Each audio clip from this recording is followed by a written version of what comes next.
Marks के according सबसे extreme form of exploitation जो अंडर कवर है, क्योंकि मार्क्स की नजरों से देखा जाए तो प्रोड्यूस का कुछ हिस्सा, प्रोड्यूस का कुछ पार्ट सोसाइटी के प्रीवियस स्टेजेस में मिल तो रहा था। तो मार्क्स बोलता है कि एक्सप्लॉइटेशन वो था, लेकिन एक्सप्लॉइटेशन की फॉर्म अलग अलग थी। बिल्कुल एक्सप्लॉइटेशन था, क्योंकि disproportionate appropriation of wealth was there in the form of private property. Disproportionate appropriation of wealth, exactly ये लिख कर आओगे, disproportionate appropriation of wealth, और कैपिटलिस्ट सोसाइटी में लिखोगे disproportionate appropriation of profit। ठीक है, अगर ये की टर्म्स नहीं लिखते हो तो सोशियोलॉजी में नंबर नहीं मिलते, आपकी जीएस की लैंग्वेज यहां नहीं चलती है। मार्क्स बोलता है कि एक्सप्लॉइटेशन एक्सट्रीम एंड पे होता है, एक्सट्रीमिटीज को छू जाता है कैपिटलिज्म में, क्योंकि जो प्रोडक्शन का प्रोसेस है, जो कि हमेशा से ही एक सोशल प्रोसेस रहा है, and it has always been social in character.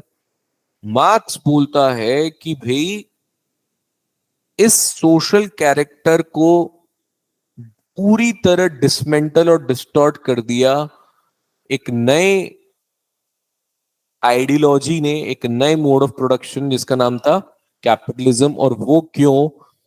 क्योंकि आपने हर चीज को तोल दिया कैपिटल में। तो जो फ्यूडल लॉर्ड्स ने टैक्स इकट्ठा किया था, वही फ्यूडल लॉर्ड्स अब कैपिटल इकट्ठी करने लग गए। उन्हीं फ्यूडल लॉर्ड्स ने लगा दी इंडस्ट्रीज, इंडस्ट्रियल रेवोल्यूशन के बाद में बैंकिंग सिस्टम आ गया, कमर्शियल रेवोल्यूशन आ गया, तो करेंसी आ गई। अब करेंसी आने के बाद में जो वर्कर पीजेंट्स हुआ करते थे, वो वर्कर अब लेबरर बन गए फैक्ट्रीज के। लेकिन फर्क ये रहा कि जब वो फैक्ट्रीज में आए तो फैक्ट्रीज में आके फैक्ट्री के प्रोड्यूस में कोई हकदारी नहीं थी। आप लेबरर हैं, आपके लेबर को यूज करने के लिए, एक्सप्लॉइट करने के लिए, मार्क्स के लिए एक्सप्लॉइटेशन कैसे बढ़ता है कि लेबरर आपके लेबर के बदले में मैंने आपको एक कागज का टुकड़ा दे दिया और बोला जाओ देखो, एक्सप्लॉइटेशन, इसकी भी हवा निकल गई। तो मार्क्स बोला कि आपके लेबर को एक कागज के टुकड़े में तोल दिया गया, और वो कागज का टुकड़ा प्रोडक्शन के प्रोसेस का पार्ट था ही नहीं, वो प्रोडक्ट ही नहीं था। तो जब लेबर कोई चीज प्रोड्यूस कर रहा है, फ्यूडल सोसाइटी में, एंशिएंट सोसाइटी में, जब टूल्स को यूज करके वो कोई चीज बनाता था, तो उसमें उसका एक टच होता था, एक फीलिंग्स होती थी जो उसके साथ में वो अटैच करता था। किसान अपनी फसल को अपने आप से ज्यादा प्यार करता है। मैंने आपको बोला एक हैंडमेड पेंटिंग और एक कैरिकेचर जो आप लाए हो, दोनों में फर्क होगा। आपके हाथ से बनाई हुई चीज की जो कीमत है, आपके हाथ से बनाई हुई चीज की जो वक़्त है, वो आप लोगों को बहुत ज्यादा होगी बजाय कि कोई चीज जो खरीदी हुई होगी। इस बैलून को अगर ये जो हो गया, ये अगर सांस से फुलाया हुआ होता तो जिसकी सांस इसमें लगी थी उसकी सांस निकल जाती। हाँ कि ना? तुमको लगता कि फेफड़े से इतना भर भर के फुला के दिया, गद्दार खुश हो गया? नहीं। तो बहुत हिंदी की बहुत बेसिक भाषा में अगर मैं आपको बोलूं तो उसमें बोलते हैं आत्मीयता, अपनापन। तो मार्क्स बोलता है कि ये जो अपनापन होता है ना, किसान का उसकी फसल के साथ में, स्लेव्स का उसके प्रोडक्ट के साथ में जो टूल्स यूज करके बना रहा है, ये अपनापन खत्म हो जाता है कैपिटलिस्ट सोसाइटी में। क्यों? क्योंकि बैलून फुलाने के लिए मशीन आ गई। अब बैलून फुलाने के लिए भी मैं आदमी को बुला लेता, आते हैं ना आजकल। अब वो सांस से फुलाए या मशीन से फुलाए, दोनों में उसमें भी उसको फर्क महसूस होगा। आप बहुत बेसिक चीज को इमेजिन करके देखो, एक बिल्डिंग बन रही है 25 फ्लोर की, नीचे से ऊपर तक ईंट पहुंचानी है। एक लेबर होता है जो सिर पे ईंट रख के 24 फ्लोर चढ़ के 25वें फ्लोर पे ईंट रखता है, फिर नीचे उतरता है। और वहीं उसी जगह मैं एक मशीन लगा दूं जो एक साथ में पूरी ईंट ऊपर पहुंचा दे, तो काम आसान हो गया, लेकिन इंटीमेसी कम हो गई। मार्क्स का भी यही कहना है कि जो प्रोडक्शन के प्रोसेस से इंटीमेसी थी, प्रोडक्शन के प्रोसेस से जो इंटीमेसी थी, जो प्रोडक्ट से इंटीमेसी थी, एक आता है चीनी मिट्टी और एक आता है अपना मिट्टी। चीनी मिट्टी और मिट्टी में क्या फर्क होता है? मशीन मेड है वो। और जो आप ये बाहर मटके वटके लेने जाते हो, वो क्या है? हाथ से बनाता है वो। तो मार्क्स बोलता है एक तो प्रोडक्शन का जो प्रोसेस है ना, उसमें लेबर जितना इन्वॉल्व होता है, वो उसमें अपना अपनापन डालता है। उस हाथ से वो फसल को अपनी फसल मानता है, अपने बेटे की तरह, अपनी बेटी की तरह उसको सींचता है, पोसता है, पालता है, बड़ा करता है। तो प्रोडक्शन की प्रोसेस से वो दूर हो गया, क्योंकि सब काम अब कौन कर रही है? मशीन। प्रोडक्ट से दूर हो गया क्योंकि प्रोडक्ट का हिस्सा उसको नहीं मिला कुछ, और वो प्रोडक्ट में आधी चीजें जो प्रोसेस में था, वो सब कौन बनाने लग गया? मशीन। अब मुझे ये बताओ कि मुझे किसी ने प्रोडक्ट से दूर कर दिया, मुझे किसी ने प्रोसेस से दूर कर दिया। मार्क्स बोलता है कि वर्किंग आवर्स इतने हैं, अभी की बात मत करना। फिर अगर रेशनल बन जाओगे तो फिर वो, you will get into an argument which is irrational in nature.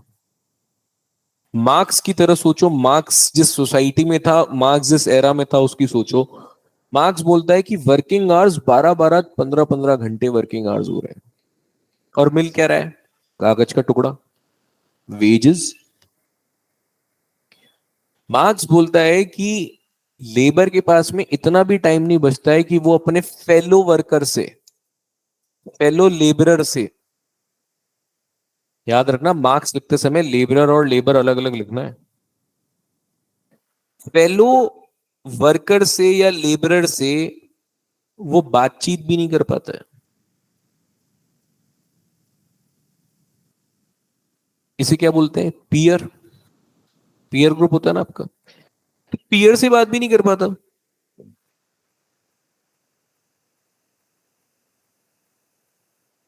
वो भी इंटरेक्शन खत्म। 3 पीस बताए मैंने, कौन कौन से? Process of production, process, product and peers. चौथा मार्क्स बोलता है कि वो अपने आप से भी दूर हो जाता है। क्यों?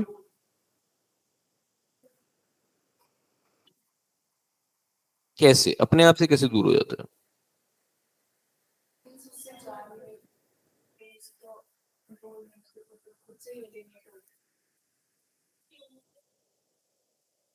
इमोशंस को नहीं, लेबर को मोनेटाइज कर दिया।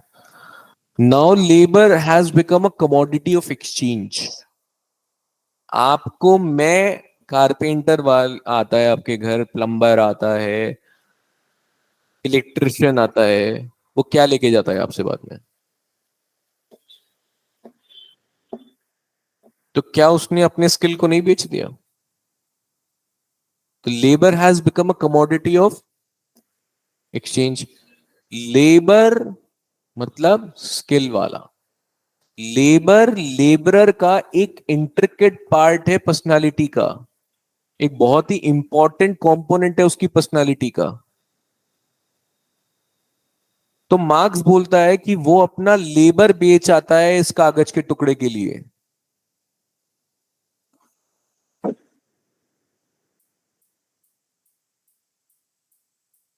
इस कागज के टुकड़े के लिए वो लेबर बेच आता है और दिन में 10 जगह लेबर भेज देता है, और नहीं तो किसी एक को भेज देता है 12 घंटे के लिए, 10 घंटे के लिए। दिहाड़ी मजदूरी, किसी फैक्ट्री में आप काम कर रहे हो, कॉन्ट्रैक्चुअल हो तो आप 4 जगह जाओगे काम करने के लिए।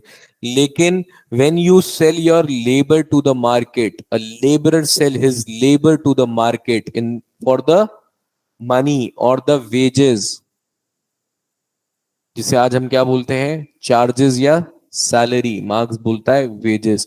तो मार्क्स बोलता है कि बीइंग, जो बीइंग है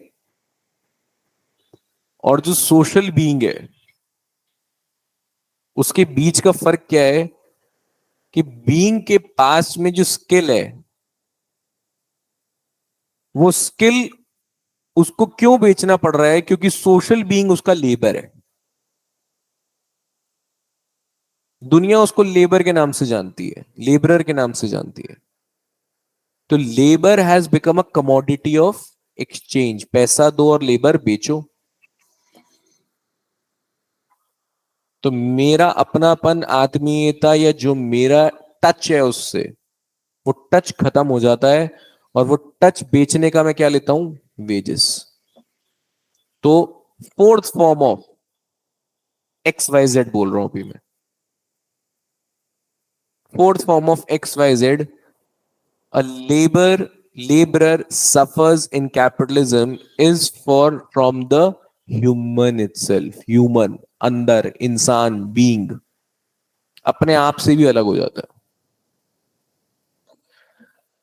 लास्ट में मार्क्स बोलता है कि कैपिटलिज्म में जो इन्वायरमेंट होता है, आसपास की सोसाइटी का जो इन्वायरमेंट होता है, तो ये चारों form of x y z का नाम क्या है? एलियनेशन, अकेलापन, psychological state, a social state जहां आप अपने आप को अकेला महसूस करते हैं। तो मार्क्स बोलता है कि जो एलियनेशन होता है, ये चारों फॉर्म ऑफ एलियनेशन जब एक लेबर अपने आप के साथ में एक्सपीरियंस करने लग जाता है, तो अल्टीमेटली वो अपनी सोसाइटी से भी दूर हो जाता है। The alienated labour distances himself from the society, distances himself from the environment as well.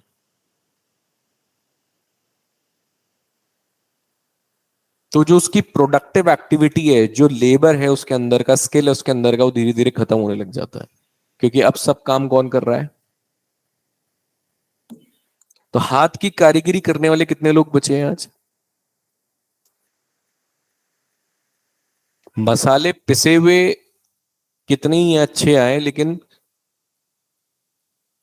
Mixie में बनी हुई चीज और सिलबट्टे पिसी हुई चीज के बीच में फर्क महसूस करके देखना।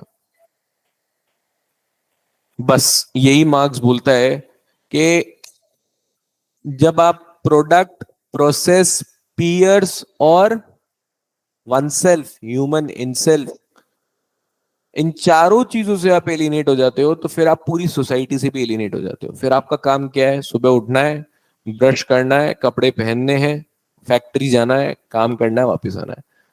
काम के बदले में क्या मिलेगा आपको? वेजेस। इसके अलावा आपकी कोई जिंदगी नहीं है। यही जिंदगी है, आज देख लो। प्राइवेट सेक्टर में जो लोग काम कर रहे हैं, मोस्टली जो लोग प्राइवेट सेक्टर में काम कर रहे हैं, उनकी जिंदगी कहां तक सेंटर्ड है? जो भी मेरे सर्कल में लोग हैं जो बेचारे प्राइवेट सेक्टर में काम कर रहे हैं, उनको सुबह 9:15 9:30 लॉग इन टाइम है, तो बिना ब्रश किए भी ऑफिस पहुंच सकता है वो, क्योंकि उसको पता है। अब पूरे दिन उसके पास में सिर्फ क्या है? टारगेट्स अचीव करना है। हायरार्की में बॉस की गाली सुननी है, हर बॉस को किसी एक बॉस की गाली सुननी है। टारगेट्स अचीव करने हैं, बिजनेस फेच करना है। कस्टमर रिटेंशन डिपार्टमेंट बना हुआ है, कस्टमर टूटने नहीं चाहिए। तो आपकी लाइफ प्राइवेट सेक्टर में आज कैसी है कि आपको सिर्फ जो ब्रेक मिलता है वो ब्रेक किस लिए मिलता है? लंच के लिए। और बाकी आप 8 घंटे सिर्फ क्या करोगे? काम। ओवर टाइम करोगे तो क्या मिलेगा? Over time allowances. तो ये सब क्या है? एक्सप्लॉइटेशन को कवर करने का तरीका। जान कुर्बान करोगे तो क्या मिलेगा? मेडल और 1 लाख रुपए का चेक। किसकी? अरे भाई एक बात बताओ, बहुत सिंपल सा पूछता हूँ। उस बीन बैग को जेड ग्रेड सिक्योरिटी की क्या जरूरत है? और कल को उस पर अटैक होता है और 10 जवान शहीद हो जाते हैं, तो उसकी जान में ऐसी क्या है जो हमारी जान में नहीं है?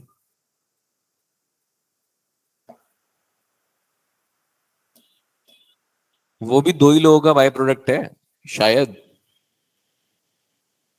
जितना साइज उस हिसाब से लगता नहीं है वो, खैर बहुत लोगों की मेहनत है। लेकिन ऐसा क्या है कि उसको प्रोटेक्ट करने के लिए हम अपनी जान गंवा दें?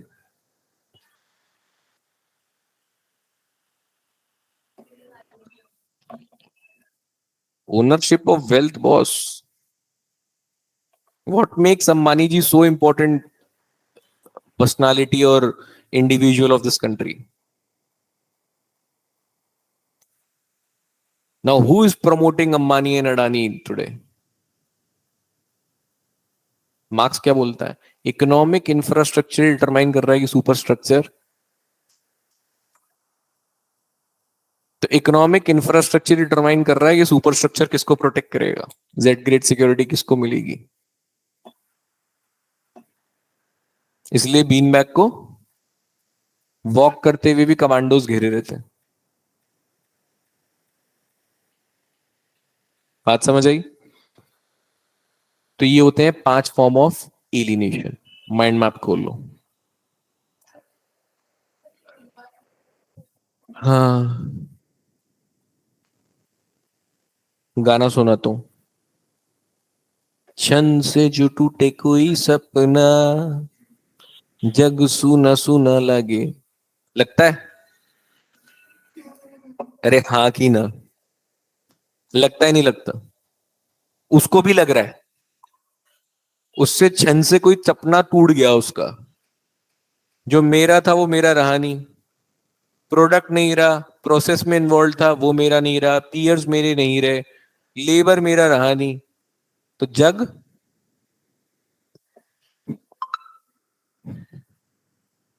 अरे यार इतना सोचने की बात ही नहीं, एग्जाम्पल की तो भंडार है अपने पास में, आ जाओ।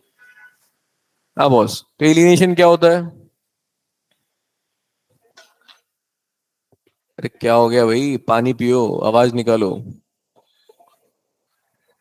अ socio psychological in which a man becomes,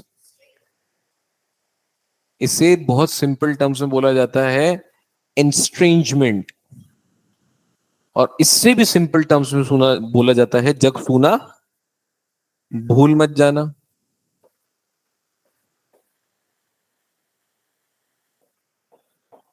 ये सोना नहीं है, सूना है।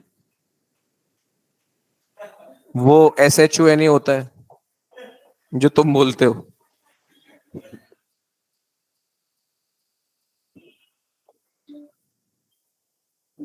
ये सूना सूना है।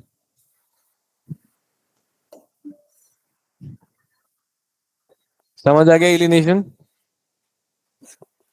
Alienation is a socio-psychological stage in which an individual becomes strange from himself. In simple words we can say a state of estrangement, और उससे भी सिंपल वर्ड्स में क्या बोलेंगे? जग सुना। चलो, किस बुक में मेंशन किया था मार्क्स ने? In the chapter fetishism of commodity. क्यों कमोडिटी तो पूज रहे हो, कमोडिटी पूज रहे हो और यही क्या?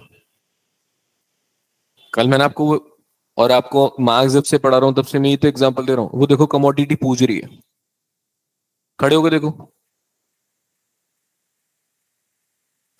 डेकोरेशन हो रखा है, क्या लिखा है बाहर? New iPhone. और कितना सजा रखा है?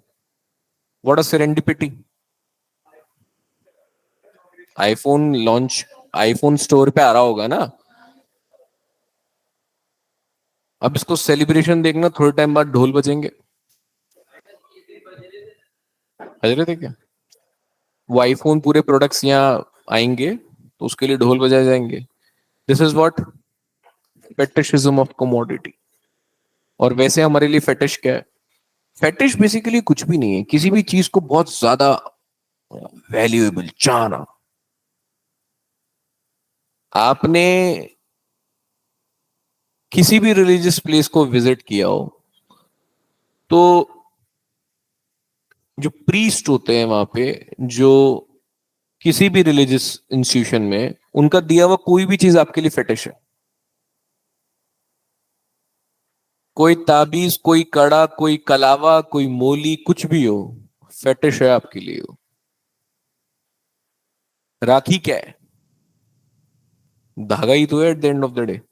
लेकिन उसी धागे में अगर बहन ने वो बांध दी तो वो क्या है? रक्षा सूत्र।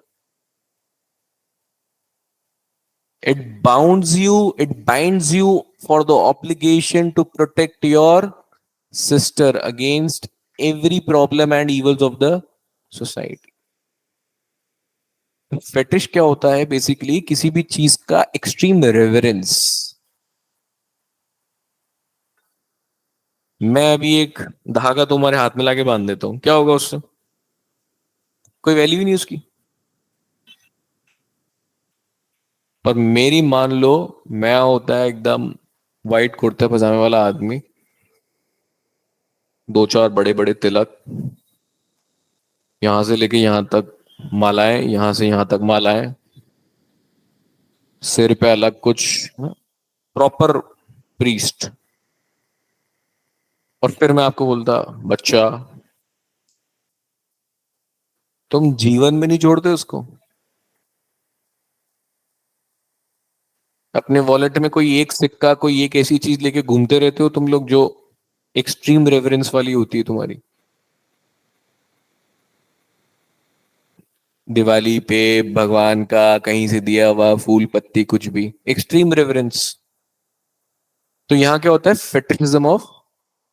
तो कैपिटलिज्म में कमोडिटी के साथ में इतनी फेटिश है कि लेबर की फेटिश खत्म हो जाती है।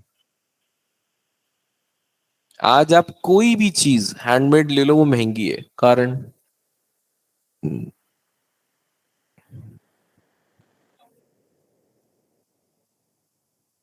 हैंडमेड कोई भी चीज महंगी है, क्यों? काम करने वाले बचे ही नहीं है।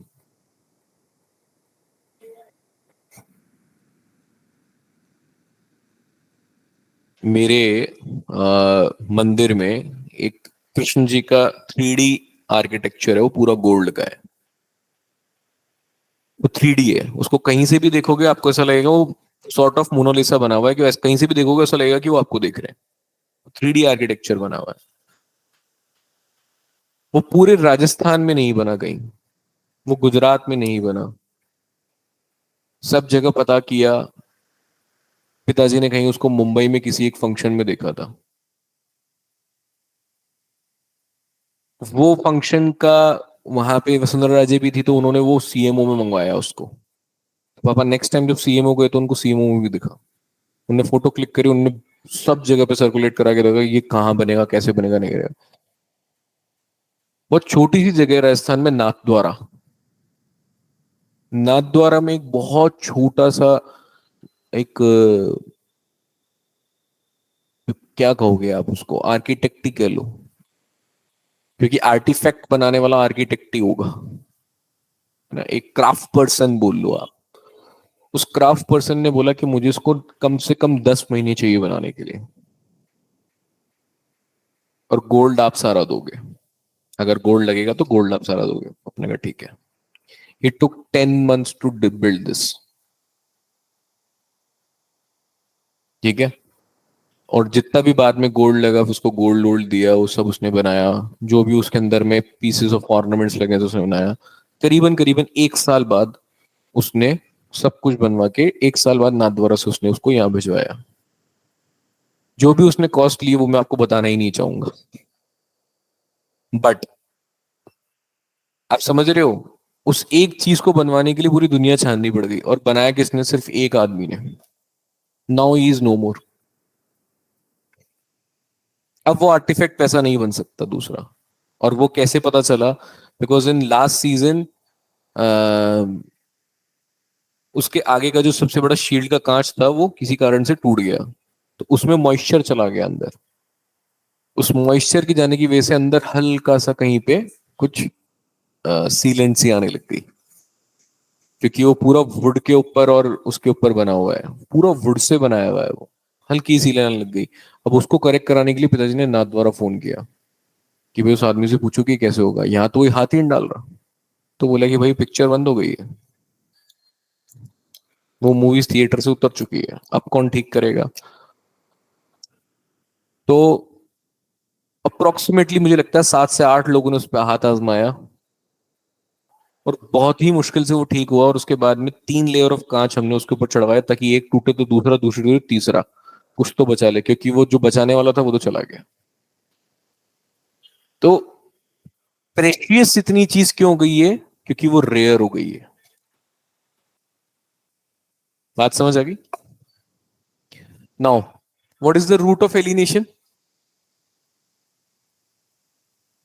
Private and the anarchy of market. जो बेच रहा है वही तुम ले रहे हो, और मार्केट जो चाहता है तुम बेचो, तुम खरीदो, आई एम सॉरी, वही वो तुम्हारे सामने पेश करेगा।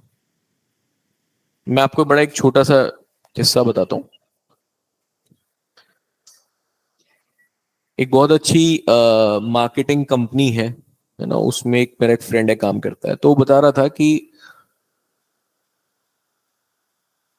ये मार्केटिंग कैसे काम करती है। जो 78% ऑफ प्रॉफिट जो मार्केटिंग कंपनीज के पास में मोटा एक्यूमुलेट होता है करीबन, वो एक्यूमुलेट होता है ऐसे लोगों की वजह से, मतलब ऐसे कस्टमर्स की वजह से जो छोटा होके बड़ा दिखना चाहते हैं।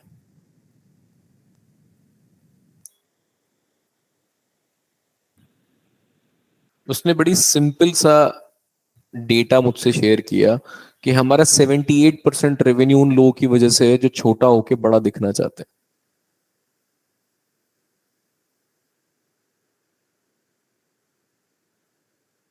तो एक बहुत पुराना डायलॉग है, बाबू मोशाय, जिंदगी लंबी नहीं बड़ी होनी चाहिए।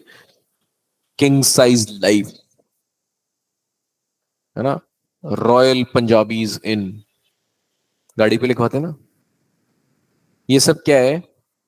वो बोलते हैं कि मार्केट फोर्सेस इस तरह से काम करती हैं कि आपको समझ भी नहीं आता। हम लोग सिर्फ आइडेंटिफाई करते हैं छोटे लोग जो बड़ा दिखना चाहते हैं। बड़े आदमी को बड़ा दिखने की जरूरत है ही नहीं।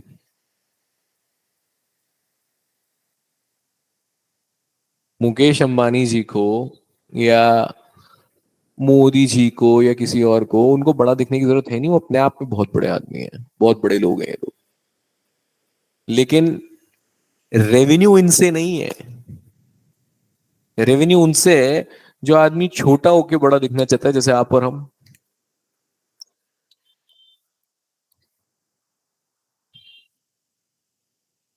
सिर्फ आप और हम।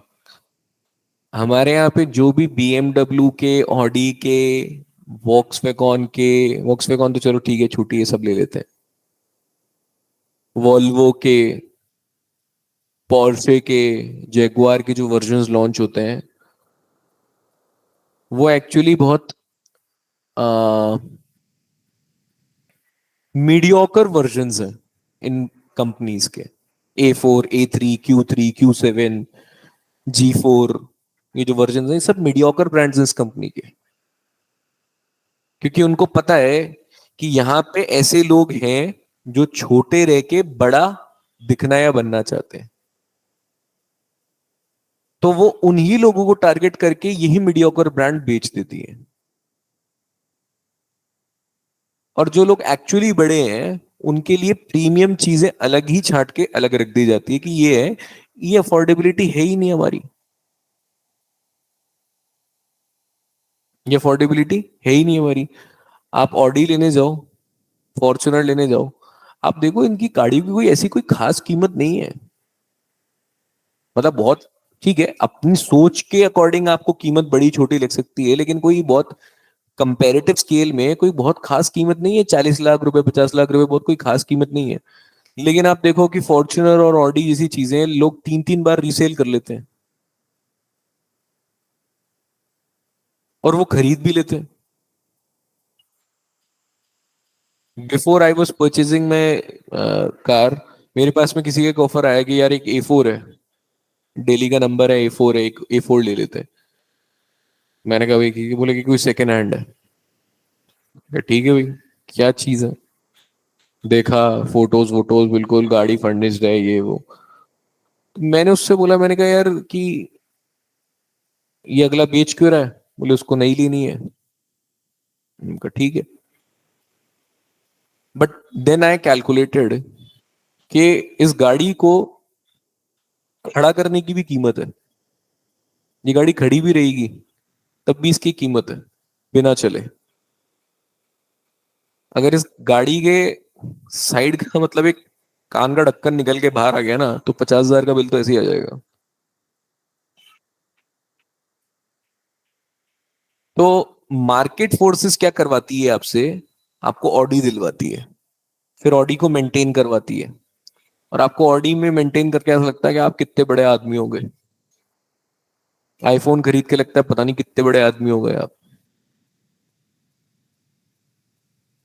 आईफोन 14 के लिए मेरा एक फ्रेंड है जिसका 2 महीने पहले स्क्रीन टूट गई थी आईफोन की। वो 2 महीने से वेट कर रहा है कि आईफोन 14 लॉन्च हो जाए। तो मैंने उससे बोला, मैंने कहा भिखारी, एंड्रॉइड ही ले ले एक गरीब सा फोन लेके घूमता रहता है, 10 हजार रुपए का एंड्रॉइड ही ले ले। इतना बड़ा इवेंट का काम है तेरा, तू यही ले ले। अरे आईफोन आने वाला है, वही लूंगा। तो मैंने कहा वही क्यों लूंगा, आईफोन आएगा इसलिए। तो मैंने कहा आईफोन में क्या है, बोले 14 है। तो मैंने कहा उसके बाद 15 नहीं आएगा क्या, बोले वो भी आएगा। तो मैंने कहा फिर वो ले लूंगा। तो मैंने कहा एक काम कर, या तो यहां लिखवा ले या घर के बाहर लिखवा ले, अपने तो दो ही जगह फिट बैठती है। या तो तुम यहां लिखवा लो कि पूरी दुनिया को पता लग जाए, और नहीं तो घर के बाहर लिखवा लो।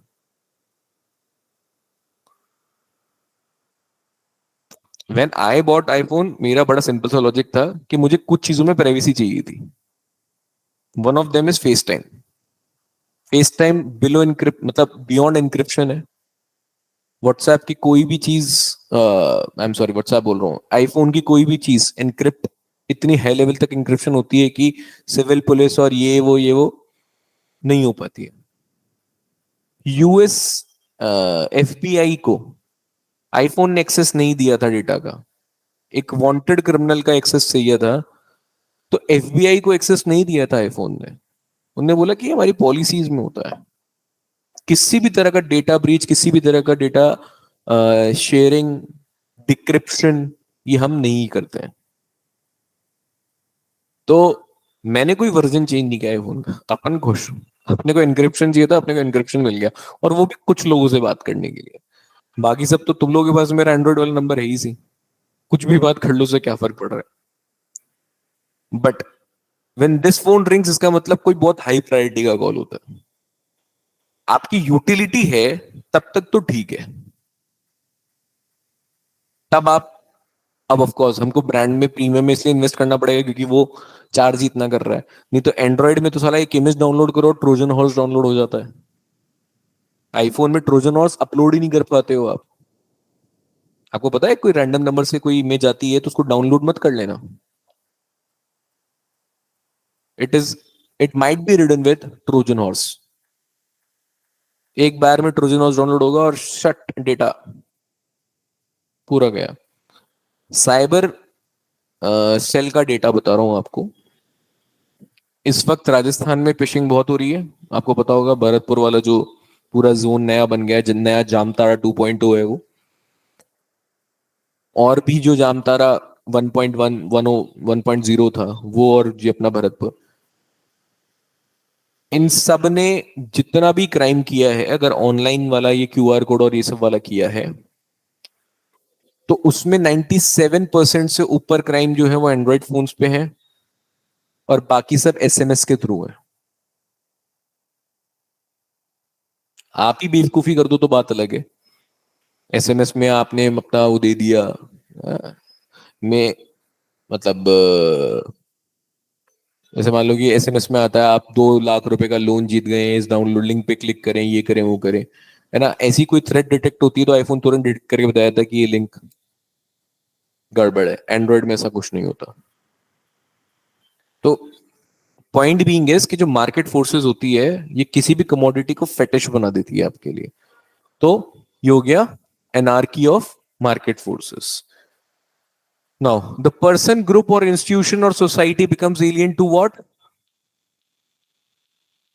अरे यार कुछ नहीं करना हमको। पी, पी, पी, कौन कौन पी? प्रोडक्ट, प्रोसेस, ये देखो ये पी क्या है? पीयर्स, प्रोडक्ट, प्रोसेस, नेचर मतलब एनवायरमेंट, हिमसेल्फ। बस जब इंसान अपने आप से ही जग सुना, doubting his own existence and thoughts, जिंदा ही क्यों हूं मैं, मर जाना चाहिए मेरे को तो, क्या कीमत है मेरी जिंदगी की। हाइट्स ऑफ एलियनेशन, मार्क्स बोलता है ये क्या है? Peak of alienation. ठीक है। Now what does marks say about this? A peculiar form of relationship which is found in all societies and it peaks in capitalism। ठीक है। थोड़ा बहुत एलिनेशन किसी भी फॉर्म में हर सोसाइटी में रहता है, लेकिन इसका एक्सट्रीम पीक कब पहुंचता है? जब product, process, peers, environment, self alienation सब कुछ हो जाता है। ये कहां पहुंचता है? कैपिटलिज्म में। ये किसकी कैरेक्टरिस्टिक्स है? ये किस मोड ऑफ प्रोडक्शन में मिलेगा आपको? Specialised division of labour and mechanisation of production.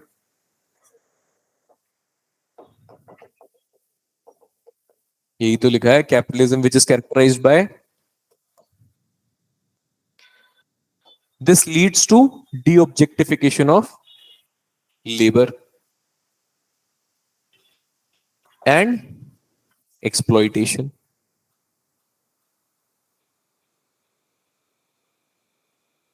ठीक है।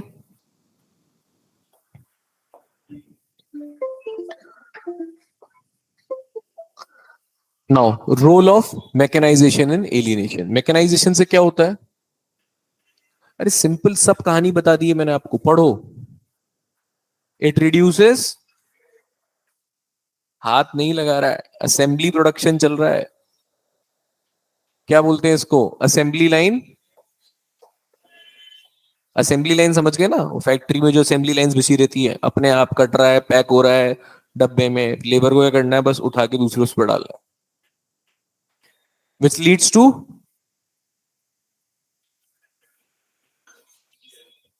आप देखते होगे आजकल फेसबुक पे वीडियो आता है, बिना देखे वो उसमें इंटरेस्ट लेके काम कर रहा है क्या? मैकेनिकल काम हो रहा है। चाइनीज लेबर कुछ इंडिया में भी है, बिल्कुल मैकेनिकल काम हो रहा है। बहुत सारे मतलब ऐसे वीडियोस आते हैं, वो क्या बोलते हैं उनको, ह्यूमन रोबोट्स, ह्यूमन मशीन, ऐसे बोलते हैं। ह्यूमन मशीन क्यों बोलते हैं? मशीन के अंदर सोल नहीं होता है, और ह्यूमन अगर मशीन बन गया तो सोललेस हो गया। इसका मतलब lost of interest, deprivation of, जिसकी वजह से क्या होगा, and charm, intelligence of worker to for the product. बात समझ आई? धीरे धीरे धीरे धीरे वो कला खत्म हो जाएगी, कलमकारी खत्म होती जा रही है। पेन से जो पेंटिंग की जाती, कलमकारी आंध्र प्रदेश का जीआई टैग मिला हुआ है। जयपुर की ब्लू पॉटरी धीरे धीरे खत्म हो जाएगी, क्योंकि इंटेलिजेंस। अरे भाई, तबला, आजकल बीट बॉक्सिंग, क्या बोलते हैं, बीट बॉक्सिंग बोल रहा हूँ, ये जो मिक्सर्स होते हैं, ये पियानो तबला गिटार सब बजा देते हैं, आप बोलो बस बजाने के लिए। एआई म्यूजिक क्रिएट करके दे देगा, I want tabla in it, वो तबला बजा के दे देगा आपको उसमें। ठीक है। There for individual character in the product is replaced by, पहले क्या था, मटके में इंडिविजुअल कैरेक्टर, दिए में क्या था, इंडिविजुअल कैरेक्टर। एलईडी दिए में क्या है? अरे, दिया किसका? तेल वाला। और एक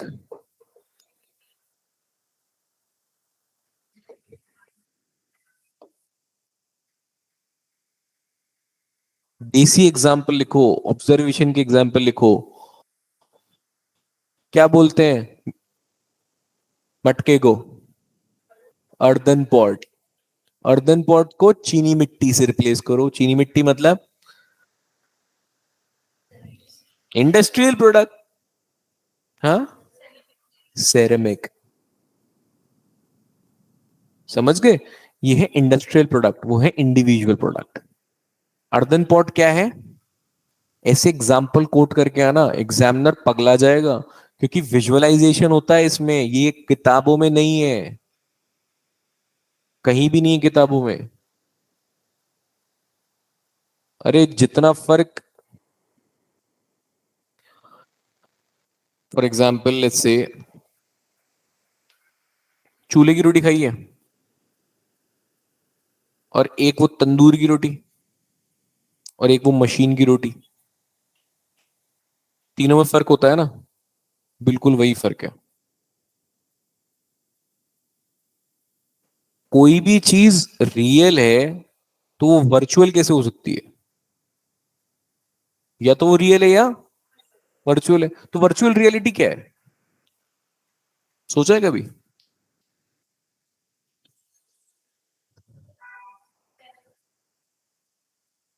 या तो कोई चीज इंटेलिजेंट है, नेचुरली इंटेलिजेंट है, या वो नहीं है। तो कोई चीज आर्टिफिशियली कैसे इंटेलिजेंट हो सकती है? एआई। जो है वो है, मतलब जो रियल है, मैं आपको जितने साइज का दिख रहा हूं उतना ही हूं, आप मुझे जितने साइज के दिख रहे हो उतने ही हो, मतलब ये रियलिटी है।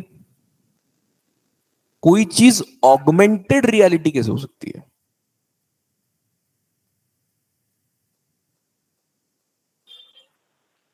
ऑगमेंटेड रियलिटी की टेक्निक्स, रियल तो रियल है ना, तभी तो बोलता हूं ऑफलाइन क्लास का मजा ही अलग होता है। Anyways, done. This leads to alienation. Now what is the role of division of labour, मतलब स्पेशलाइजेशन, जो हमने ऊपर पढ़ा, specialisation of division of labour.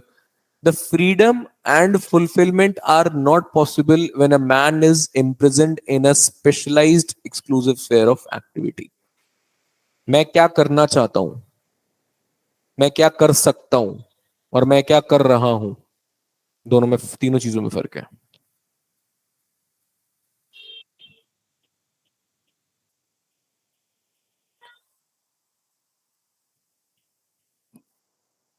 आप आज क्या करना चाहते हो?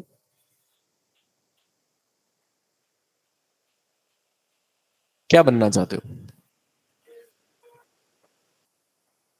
दूसरा स्टेटमेंट क्या था?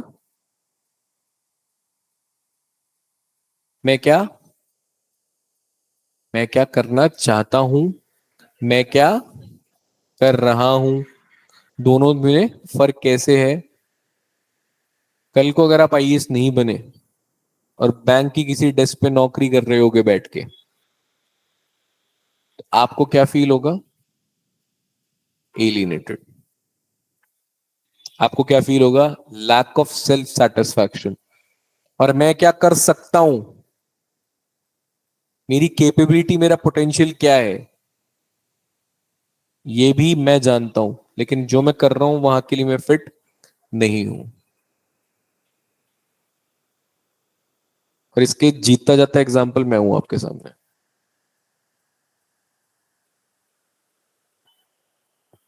मैं जो कर सकता था, मैं जो कर रहा हूं, और मैं जो करना चाहता हूं, मैंने तीनों में सिंक्रोनाइजेशन बिठा लिया। दूसरा नहीं तो बाकी दो चीजों में, तीन नहीं तो बाकी दो चीजों में सिंक्रोनाइजेशन बिठा के बाकी सारी नौकरियां छोड़ दी। क्यों? एलियनेशन फील होता। एलियनेशन का मतलब कुछ भी नहीं है।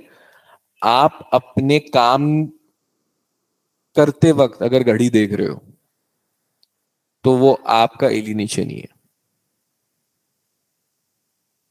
मुझे 3 घंटे पढ़ाना है या 4 घंटे पढ़ाना है, मुझे घड़ी देखने की जरूरत नहीं है। After getting into services I quit.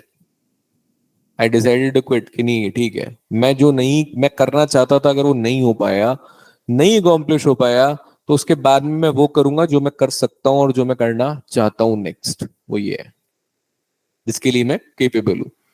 और इसीलिए जो आप अपने मन से पूरे दिल से करोगे, उसमें आपको हमेशा सक्सेस मिलेगी। आप रिकग्नाइज्ड होगे। आप नेक्स्ट बेस्ट चीज जो आप कर सकते हो, बेस्ट नहीं भी हो तब भी नेक्स्ट बेस्ट चीज जो आप कर सकते हो, उसमें दिल और जान लगा लेना।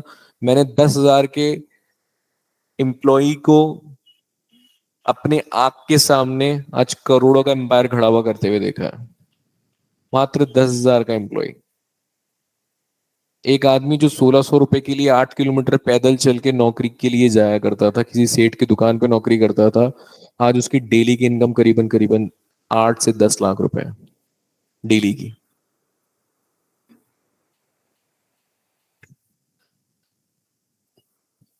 तुम जानती हो, मिली हो शायद तुम उनसे। कौन?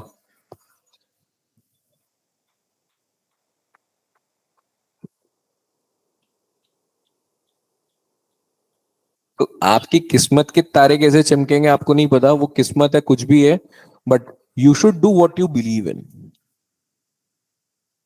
मुझे आज आपको मार्क्स खत्म करवाना है, ठीक है, अब चल रहा है अपने पेस पे, करवा देंगे खत्म। लेकिन you should enjoy what you do. कहीं ऐसी जगह जाके मत फंस जाना जहां पे एलिनेशन आ जाए, क्योंकि वहां पे फिर आपकी तरक्की नहीं होगी। वहां पे फिर आपका कभी भी सेटिस्फेक्शन नहीं आएगा। रात को सोते समय हमेशा अगले दिन उठने में आपको बोझ लगेगा। आज जैसे मैं सुबह उठा, तो देवी जी बोली आज कैसे तुम जल्दी उठ गए? तो मैंने कहा मेरी क्लास जल्दी है आज। बोली क्लास के लिए उठ सकते हो तुम, इसके अलावा तो कभी उठोगे? तो मैंने कहा ऑफ कोर्स। तुम तुम अपने काम को काम समझती हो, मैं मेरे काम को मेरा शौक समझता हूँ। तो आदमी शौक पूरा करने नहीं उठता क्या अपना?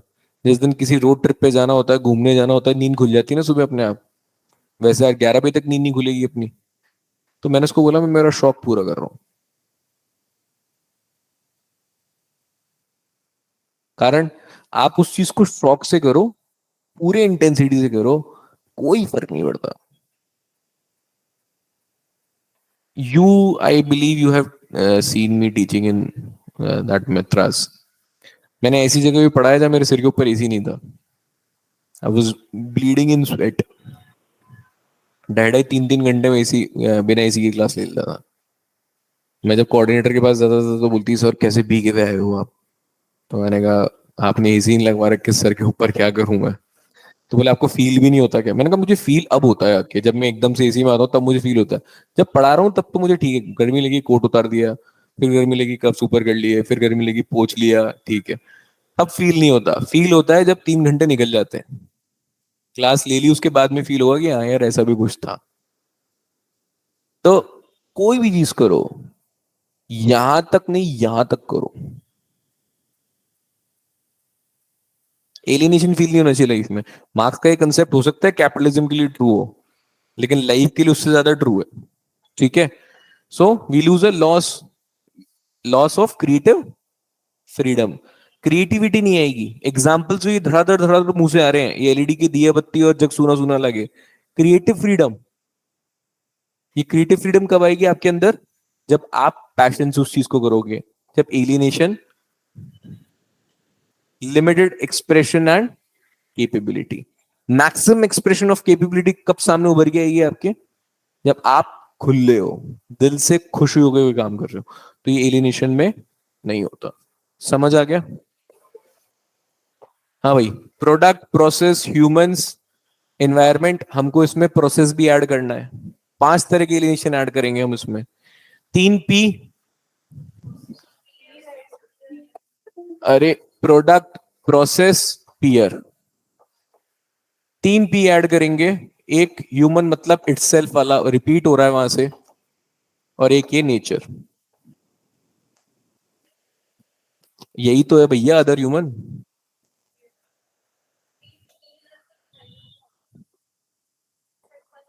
Worker become commodity of exchange, being से, इटसेल्फ, बीइंग से। मेरे अंदर एक बीइंग है और दूसरा वाला सोशल बीइंग है। सोशल बीइंग बिक रहा है तो बीइंग से अलग हो गया। हाँ भाई, ये कहानी एक बार पूरी पढ़ डालो, अब रीड आउट कर लो अपने नोट्स में।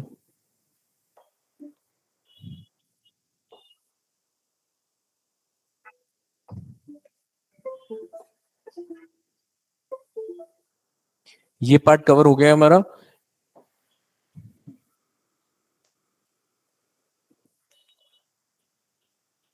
मार्क्स एलिनेशन ऑफ बोर्जुआस की भी बात करता है, ये छोटी सी चीज पढ़ लेना।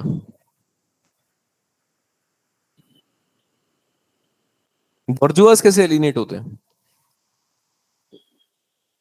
हम्म। हाँ, कोविड में सैनिटाइजर और आज एआई।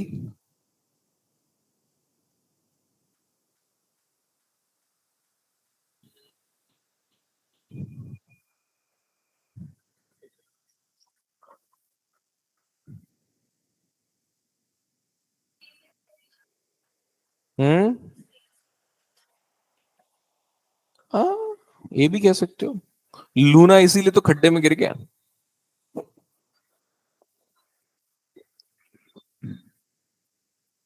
एक्चुअली क्या, नाम ही गलत रखा, लूना।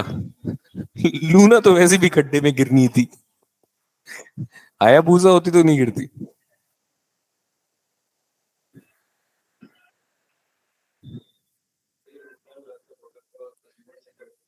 हम्म।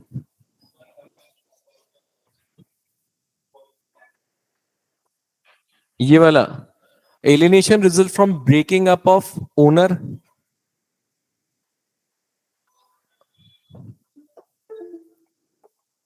ओनर कौन है प्रोडक्ट का? तुम। वर्कर जो प्रोड्यूस कर रहा है। अब यहाँ पे ओनर दो तरीके हो सकते हैं। या तो वर्कर के किए गए प्रोड्यूस का अल्टीमेट ओनर कौन हुआ है? वो कैपिटलिस्ट, और कैपिटलिस्ट ने आगे उसको बेच दिया तो तुम हो गए ओनर। वर्कर जिसका एक्चुअल प्रोडक्ट होना चाहिए था, वो उसका रहा नहीं। प्रोडक्ट, जो प्रोडक्ट बना, वो ना इस ओनर का रहा और ना इसका रहा। According to Marx owner was, should have been, but it was capitalist. पर कैपिटलिस्ट ने भी आगे तुमको बेच दिया, कंज्यूमर को। किसका हो गया? ये सिंड्रोम ब्रेक हो जाता है। इसीलिए क्या होता है? एलिनेशन। क्योंकि तुमको मशीन से बनी हुई चीज, बाजार से खरीदी हुई चीज टूट जाए, बिखर जाए, खो जाए, दूसरी आ जाएगी। खुद की बनाई हुई चीज तुमसे अगर टूट जाए, बिखर जाए या खो जाए, तो बस यही तो फर्क है। जो लोग पेट पालते हैं और एक वो पेट खिलौने में लेके आते हैं, तो खिलौना टूट जाए तो दुख नहीं होता, लेकिन पेट अगर डेथ हो जाती है पेट की, तो समझ गए ना। तो वो पेट भी किसी और का ही है। किसका है? समझ आए? उसको किसने खरीद लिया? इंटरनेशनल डॉग बाजार ने। उससे कौन खरीद के ले आए?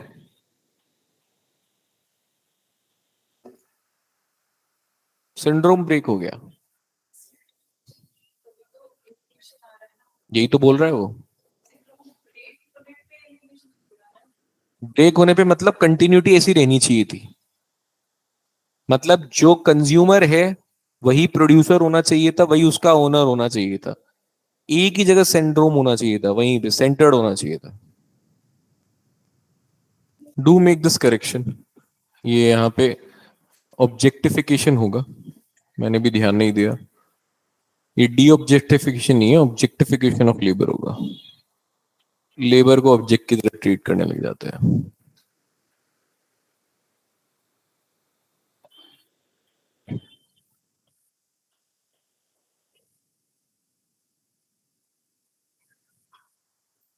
हाँ भाई, नेक्स्ट पेज। पढ़ते जाओ, कहानी सारी दोहरा रखी है मैंने आपको। इसमें फटाफट फटाफट बताओ मुझे कोई इशू है तो। कमोडिटी फेटिशिज्म में और आगे एलिनेशन कैसे होता है?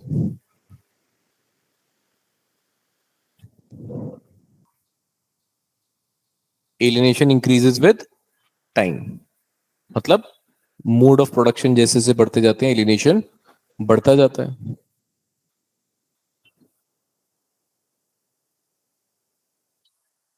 Because materialism becomes stronger.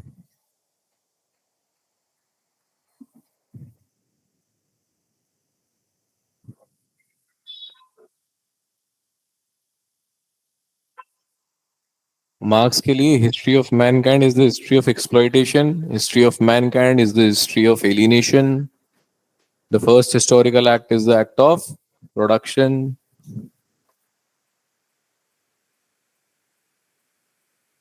ये जो सॉल्यूशन ये बता रहा है ना नीचे, बेसिकली कुछ भी नहीं है।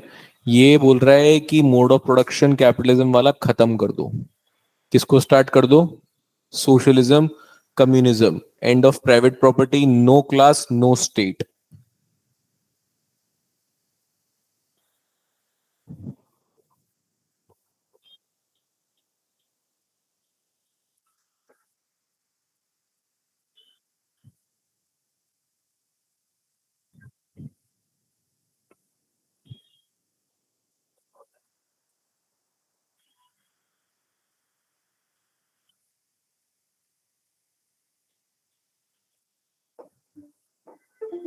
इस चीज को जब आप पढ़ोगे, फेटिशिज्म ऑफ कमोडिटीज पे 10 मार्कर एक आ सकता है आपका। बेसिकली ये फेटिशिज्म में होगा क्या, आप दिमाग में एक चीज बताओ, सोचो कि एक वर्कर है जिसने क्या बनाया? प्रोडक्ट बनाया। अब वो प्रोडक्ट मान लो कि एक अर्दन पॉट ही होता है, पर वो उसने फैक्ट्री में बनाया। चीनी मिट्टी का बना दिया या किसी का भी बना दिया, अर्दन पॉट छोड़ो, अर्दन पॉट तो खुद ही बन जाता है। पेन बनाया। अब उसी पेन को उसको बाजार से लेना पड़ रहा है, उसी कंपनी का। सो ये worker produces what he already produced. Commodities have their own powerful existence, क्योंकि पैसे के बिना नहीं खरीदा सकता था। तो कमोडिटीज का उनका खुद का एक पावरफुल एग्जिस्टेंस हो जाता है। कौन देता है उसको पावर? मार्केट। भाई, एक पेन के शोरूम में, एक ज्वेलरी के शोरूम में, पेन के शोरूम के बाहर गार्ड होता है क्या? ज्वेलरी के शोरूम के बाहर किस चीज में पावर है? अंदर बिक्री कमोडिटी में। किसी भी बैंक के बाहर में आपको देखो गार्ड मिलेगा, और ये जनरल स्टोर के बाहर पावर किस में है? इंडिविजुअल पावरफुल एग्जिस्टेंस है उनकी, खुद की एक ओन एग्जिस्टेंस है कमोडिटी की, एंड इट्स ओन। इसीलिए relationship of man and things become more important than. आपके हाथ में रोलेक्स है, इससे आपकी कीमत डिटरमाइन होगी, आपके रिलेशनशिप से डिटरमाइन नहीं होगी। कैपिटलिज्म में मैन एंड मैन के बीच में जो रिलेशनशिप है, उसकी रिलेशनशिप को रिप्लेस कर दिया है man and. So your value is decided by why what you own.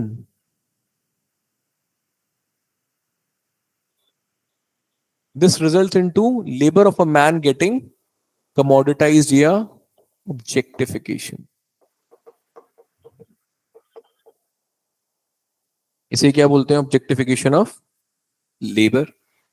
Now in modern capitalist society commodities have their exchange value instead of their use value। Use मतलब personal use के लिए जो करते हैं हम, पहले हम प्रोड्यूस कर रहे थे किसके लिए? पर्सनल यूज के लिए। अब किसके लिए कर रहे हैं प्रोड्यूस? एक्सचेंज वैल्यू के लिए। मिट्टी की कोई कीमत है नहीं, अर्दन पॉट की है। अब हो गई सैंड माइनिंग। लेकिन नीचे से तो मैं बोलूंगा मिट्टी उठा लाओ, उठा लाओगे? Getting it? So exchange value, मैंने आपको बोला था कि एक दुकान है जिसके पास में आपको मिनरल वाटर मिल रहा है, और उसके पास में एक टैप है जहां पे आपको पीने का पानी दिख रहा है। पानी दोनों ही है ना, पर आपको बॉटल वाला पीना है तो उसके लिए आपको क्या देना पड़ेगा? एक्सचेंज वैल्यू उसकी ज्यादा है, और वहां फ्री में पी लोगे। ठीक है? So our labour requires a exchange value that separates being from his own. क्योंकि मैंने मेरे क्रिएटिव स्किल्स किसको बेच दिए? फैक्ट्री ओनर को, कैपिटलिस्ट को। दस मैन फील्स पावरलेस, क्योंकि process of production of product पे मेरा कोई control, with little control over what he produce and his own, which ultimately becomes a source of। इसीलिए मार्क्स बोलता है ये जो एलिनेशन है, ये completely this process leads to fetishism of commodity. Commodity को एक फेटिश बना देता है।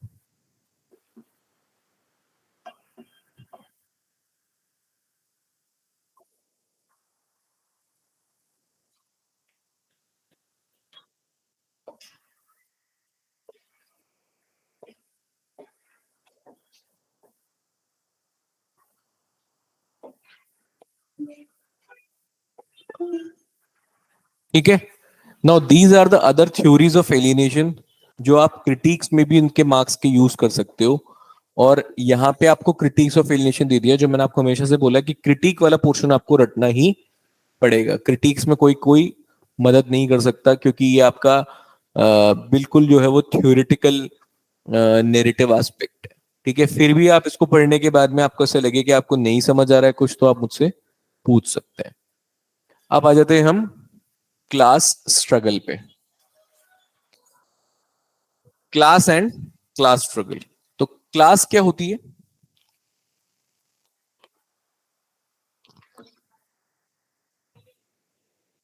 क्लास कोई भी एक चीज, मतलब किसी भी चीज की कैटेगरी बोल सकता हूं मैं। हम्म। तो कैटेगरी ऑफ पीपल या कैटेगरी या ग्रुप ऑफ पीपल, ऐसे कुछ। तो class is basically derive from a Latin word from classes, which refers to a group or division of people। Marks बोलता है क्लास के बारे में that it is a group of people who shares a common relations to forces of production। मतलब या तो have है या as simple as that। Forces of production में दो ही चीज थी, एब्स्ट्रैक्ट और कंक्रीट। लेकिन एफओपी की ओनरशिप डिसाइड करती है आरओपी को। अब आरओपी मतलब हैव है या, तो आपका क्लास या तो हैव हो सकता है या हैव नॉट हो सकता है। So class is used in two senses, first descriptive and second is sociological. Of course, history of hitherto मतलब अब तक जितनी भी हिस्टोरिकल सोसाइटीज रही हैं, it has been a history of, तो history of mankind is the history of alienation, history of mankind is the history of exploitation, history of mankind is the history of class. पूरा इतिहास गंदा करने में तुला हुआ है मार्क्स। अच्छा अभी तक कुछ भी नहीं बोला मार्क्स ने, क्योंकि अच्छा कब होगा? तो चारों इतिहास के पन्ने बेकार हैं, गंदे हैं, काले हैं, घटिया हैं। जो आएगा वो सबसे ड्रीमी वर्ल्ड होगा, यूटोपियन। इसीलिए मार्क्स के क्रिटिक्स में आप पढ़ोगे, this idea of marks is a utopian idea.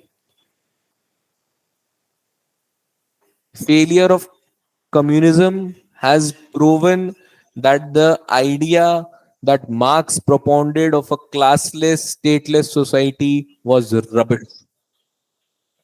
With the collapse of USSR and the collapse of regime in East Europe and various other uh,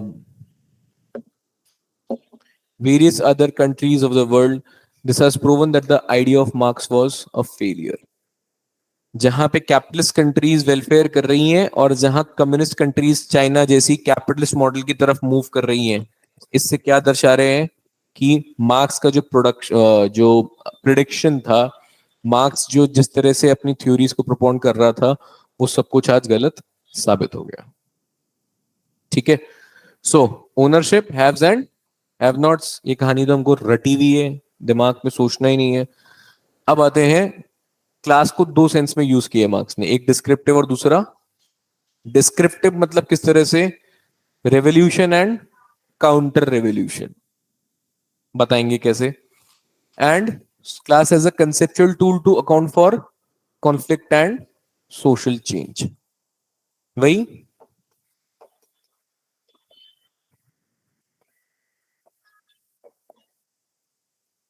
master slave. अरे ऊपर मैंने आपको बताया था ना, प्रिमिटिव कम्युनिज्म को नेगेट किसने किया? एंशियंट को नेगेट किसने किया? इसीलिए बोलते हैं नेगेशन ऑफ। जिसने पिछले वाले को नेगेट किया, प्रिमिटिव कम्युनिज्म को नेगेट किया एंशियंट ने, एंशियंट को नेगेट किया फ्यूडल ने, फ्यूडल को नेगेट किया negation of negation. Law number 2। बिल्कुल, लॉ नंबर 2। तीसरा था transition from quantity to quality, ये है लॉ ऑफ डायलेक्टिक्स। तो यहां भी क्लासेस में जो ये जो यूज करेगा, क्लासेस का कंसेप्ट मार्क्स यूज करता है, क्लास और क्लास स्ट्रगल कैसे बनती है, तो दो सेंस में यूज करता है, एक डिस्क्रिप्टिव सेंस में और एक सोशलॉजिकल सेंस में। अब क्लास बनती कैसे? हाँ भाई, प्रिमिटिव कम्युनिज्म में कोई क्लास थी? क्या थी? कास्ट। अरे मैं तो आज तक नहीं बोला, एक हफ्ते में मैंने आज तक नहीं बोला कि प्रिमिटिव कम्युनिज्म में कास्ट थी। यूरोप में तो कभी कास्ट आई ही नहीं। तुम कौन सा वाला मार्क्स पढ़ रही हो?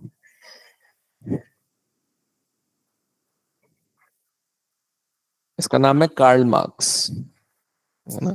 कार्ल मार्क्स शर्मा नहीं है ये।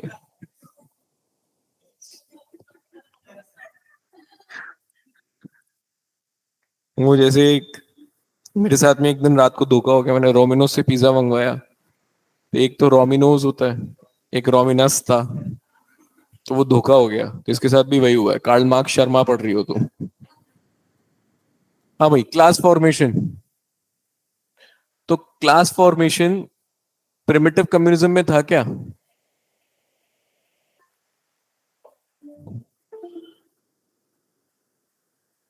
No class.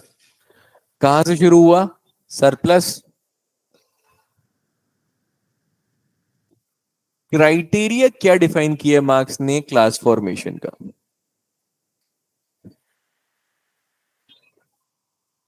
मार्क्स बोलता है दो क्राइटेरिया है जो आप क्लास बोलते हो, एक ऑब्जेक्टिव क्राइटेरिया जहां पे आप बोलते हो क्लास, और दूसरा होता है subjective criteria. Objective criteria says people sharing same relations with means of production. Mode कैसे हो सकता है? मोड तो सोसाइटी है। कंप्राइजेज अ क्लास मतलब हैव या, तो एक होगी क्लास इन इटसेल्फ और दूसरी होगी क्लास फॉर। पहले भी मैंने आपको बताया था कि जब एक्सप्लॉइटेशन की नॉलेज आ जाएगी, जब रियलिटी की नॉलेज आ जाएगी, जब subjective consciousness of objective reality या subjective perception of objective reality generate हो जाएगी, और वो क्लास क्या हो जाएगी? सॉलिडारिटी मतलब एकता। एकता में शक्ति, अकेले में नहीं सुना? तूने नहीं सुना? क्या बात कर रहा है, बोले। अरे बोले, तुमने नहीं सुना ये बात? एकता में शक्ति, अकेले में नहीं फटती। अच्छी बात। मार्क्स बोलता है कि मार्क्स बोलता है कि ये क्लास इन इटसेल्फ है ना, ये एक इनकम्प्लीट कंसेप्ट। क्योंकि इनकम्प्लीट क्यों है? क्योंकि ये सिर्फ हैव और हैव नॉट्स की बात कर रहे हो आप, और हैव और हैव नॉट्स कहां से बनता है? आरओपी। टिंग टिंग। ये कहां से बनता है? तो बेसिकली एफओपी के साथ में या एमओपी मतलब मीन्स ऑफ प्रोडक्शन के साथ में जो आप रिलेशनशिप शेयर कर रहे हो, वो आपका आरओपी डिटरमाइन करता है। आरओपी मतलब या तो है वो या हैव नॉट हो। लेकिन ये जो क्लास की डेफिनेशन है, ये सिर्फ एक ऑब्जेक्टिव क्राइटेरिया है। लेकिन ये क्लास इन इटसेल्फ बोलेगा, सिर्फ अपने आप में एक क्लास हो आप। लेकिन एक क्लास अपने लिए बन जाए, क्लास फॉर इटसेल्फ बन जाए, अपने हक के लिए खड़ी हो जाए, अपने एक्सप्लॉइटेशन के लिए खड़ी हो जाए, रेवोल्यूशन करने के लिए तैयार हो जाए, क्लास कॉन्फ्लिक्ट करने के लिए तैयार हो जाए, अपने हक की बात करने लग जाए, तो क्या बन जाएगी? Class for. आज से 1000 साल पहले या उसके भी 500 साल पहले, 1500 साल पहले करीबन करीबन, जो शूद्र और वैश्य कम्युनिटी थे, उनके लिए असर्शन नहीं था। वो सिर्फ क्या थे? वर्ण के थर्ड और फोर्थ कंपोनेंट। उनका असर्शन स्टार्ट हुआ जेनिज्म और बुद्धिज्म से। एक्सप्लॉइटेशन को रिकॉग्नाइज किया, रिवोल्ट किया। हालांकि आप उसको वर्ण बोलो, वहां वो उसने क्लास बोली और उसके बाद में यहाँ कास्ट बन गए, वो सब अलग बात है। लेकिन मैं आपको एग्जाम्पल से रिलेट करके बता रहा हूँ कि क्लास इन इटसेल्फ कैसे क्लास फॉर इटसेल्फ बनती है, जैसे जैनिज्म और बुद्धिज्म में बन गए। शूद्र और वैश्यास को रिलेट हुआ कि भाई ये एक्सप्लॉइटेशन है, इनका काम बंद करवाना पड़ेगा ब्राह्मण्स का। तो क्या करा उन्होंने? अपने आप को ऑर्गेनाइज किया, सॉलिडेरिटी लाए, और सॉलिडेरिटी से क्या आया फिर? क्लास कॉन्शियसनेस जनरेट हुई। मार्क्स इसको बोलता है क्लास फॉर इटसेल्फ। एक क्लास अपने आप के लिए, एक क्लास अपने आप में है। You are on your own. You are on your own, एक मैंने स्टेटमेंट बोला, and you are your own.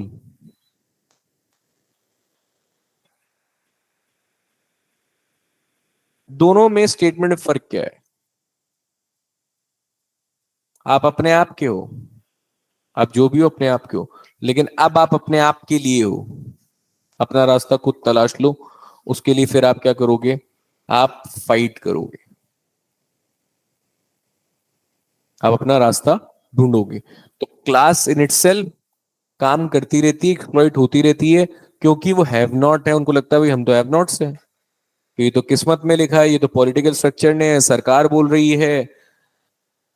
Religious scriptures में लिखा हुआ है, भगवान ने ऐसे ही पैदा किया है, लॉ ऑफ कर्मा है। जब रियलाइज हो जाता है कि एक्सप्लॉइटेशन हो रहा है, टीसीसी इज ट्रू क्लास, जब ट्रू क्लास कॉन्शियसनेस आती है, यहां क्या है, फॉल्स क्लास कॉन्शियसनेस। जब फॉल्स क्लास कॉन्शियसनेस कन्वर्ट हो जाती है, मतलब एक्सप्लॉइटेशन का रियलाइजेशन हो जाता है। जब आपके perceptions, subjective perceptions of objective reality, objective reality क्या है, एक्सप्लॉइटेशन। जब आपके अंदर सॉलिडेरिटी आती है तो आप क्या बन जाते हो, क्लास फॉर। सब्जेक्टिव क्राइटेरिया क्या कहता है, any group with similar relationship would make a category. मतलब ये क्या है, एक कैटेगरी, क्योंकि ये they share a similar relationship with forces of production. तो कैटेगरी क्लास कब बनेगी, जब true class, it is not a class, this is not a class according to Marx. A class with false class consciousness is merely a category. A class with FCC is merely a class in itself. वो class कब बनेगी, in true aspect, in true sense, जब उसके अंदर क्या आएगा, true class consciousness and solidarity, subjective perceptions of objective, if subjective criteria is not included. कौन सा सब्जेक्टिव क्राइटेरिया, अजी, ई वाला। देखो सिंपल सा mathematical formula, class in itself plus solidarity and true class consciousness will lead to class for itself, as simple as that. ये है objective criteria. Objective criteria जो बोलता है कि आपका एफओपी के साथ में जो रिलेशनशिप है, वो आपको क्या बनाएगा, एक क्लास। ऐसा आपको लगता है कि आप एक क्लास हो, लेकिन मार्क्स बोलता है ये मेरे लिए क्या है, एक category. This is merely a category but you think that you are a class because you share a same relationship in forces of production. पर मार्क्स के अकॉर्डिंग ये क्लास एक्चुअली क्लास कब बनती है, जब ये subjective criteria, when this subjective criteria meets this objective criteria, तो ये कैटेगरी के साथ में दो चीज मिलके क्या बना देती है, क्लास। टीसीसी और ये रहा क्लास फॉर इटसेल्फ। मतलब पीपल विथ सिमिलर क्लास, हाँ, class consciousness, they will form a class for itself.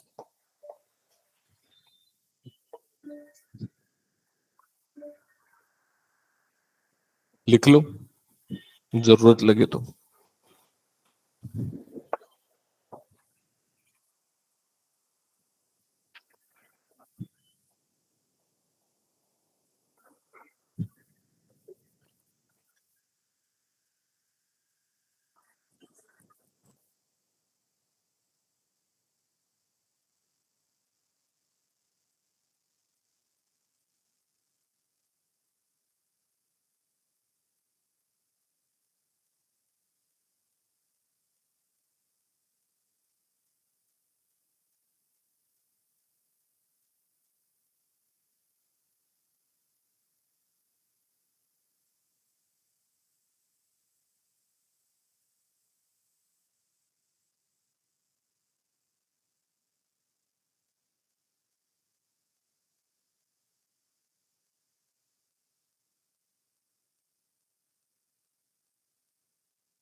Objective criteria सिर्फ इतना सा है कि अगर आप एफओपी में सिमिलर रिलेशनशिप शेयर कर रहे हो तो आप एक क्लास हो, ठीक है।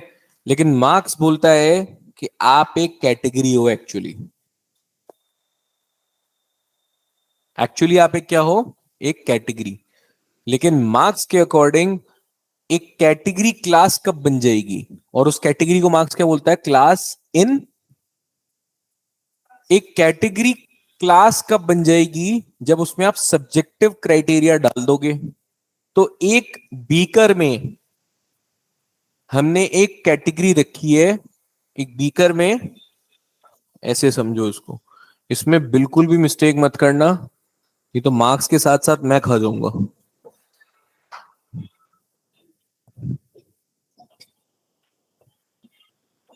एक बीकर में हमने क्या रखी है?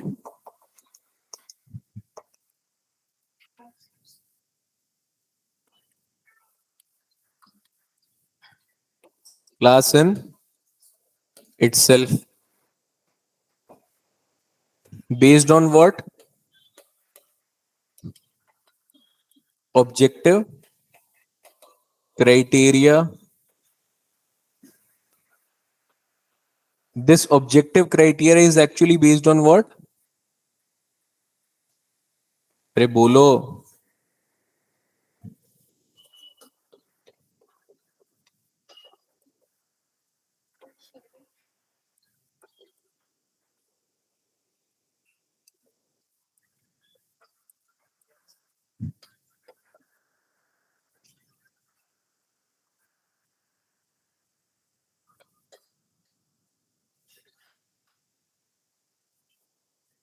ठीक है,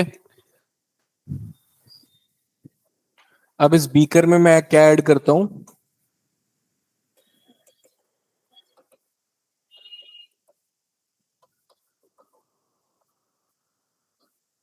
विच इज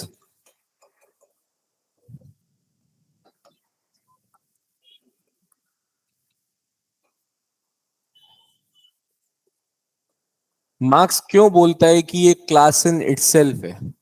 मार्क्स बोलता है कि जिस चीज को आप, अगर आप ऑब्जेक्टिव क्राइटेरिया की बात करो, तो based on objective criteria this is merely a category of people, and because they lack this subjective criteria, या ये कैटेगरी क्यों है?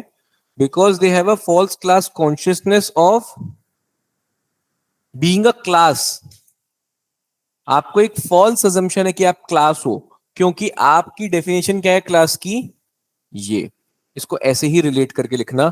ये फॉल्स क्लास कॉन्शियसनेस क्यों जनरेट होती है? क्योंकि आपको लगता है because we share a similar relations in the forces of production, that is why we are a class. But Marx says you are only a category. जब हम इस कैटेगरी में सॉलिडारिटी और टीसीसी का तड़का लगा देते हैं, this results into a beaker जिसमें आपका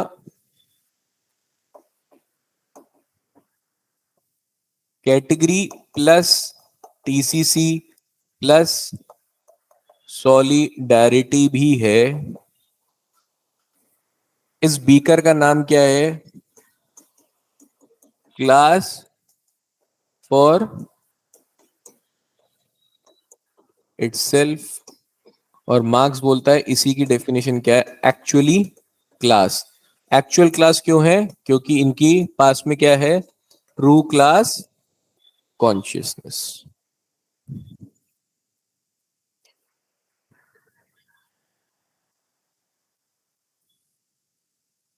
जो समझदार बच्चा है वो समझ गया होगा कि कुछ एमएल, फिर कुछ एमएल, और फिर कुछ एमएल मिलके क्या बनेंगे? A class of Jack Daniels. Don't even try and do not Google it. JD bourbon, there are two categories. एक बर्बन होता है और एक स्कॉच होता है।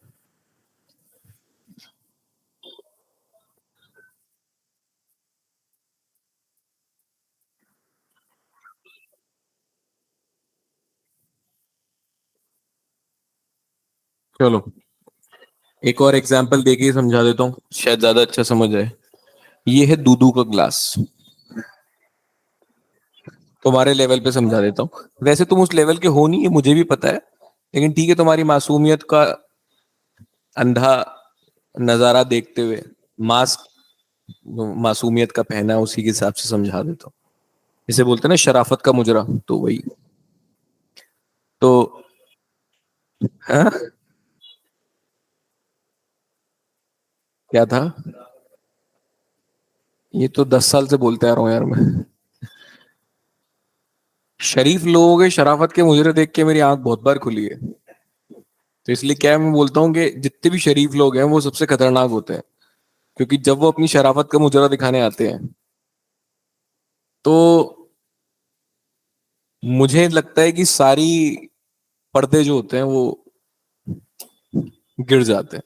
वो मैंने देखे मेरी आंखों से, और हजारों बार देख लिए। ये दूधू का ग्लास, तो तुमको लगता है कि ये कॉफी है। क्यों? क्योंकि वो एक कंटेनर में आ रही है, अमूल कूल, बाहर लिखा हुआ है कॉफी। तो according to you it is a coffee because it is coming in a package of Amul Cool coffee. So you have a false conception of coffee in your mind. Marks बोलता है कि actual coffee बनानी है तो इसमें coffee और sugar add करो। ये कॉफी ग्राइंड करने के बाद में क्या बन जाएगी? तो ये जो कैटेगरी ऑफ मिल्क है, इसमें कॉफी और शुगर मिलके एक्चुअली कॉफी बनेगी, जिसको मार्क्स बोलता है कॉफी ये होती है। ये जो तुम कचरा पीते हो ना नेस्कैफे, वो कॉफी नहीं है, कॉफी बीन्स वाली कॉफी होती है। तो बीन्स डालो, उसको रोस्ट करो, रोस्ट करने के बाद में उसको बढ़िया से, that is called as coffee. अब समझ आ गया मासूमो? Anybody wants to take a picture? लेनी है? ले ली? ले भी ली? मेरे को भी भेज देना इसको। ये इतनी बार सोशियोलॉजी पढ़ा ली, पहली बार कॉफी बनाया मैंने।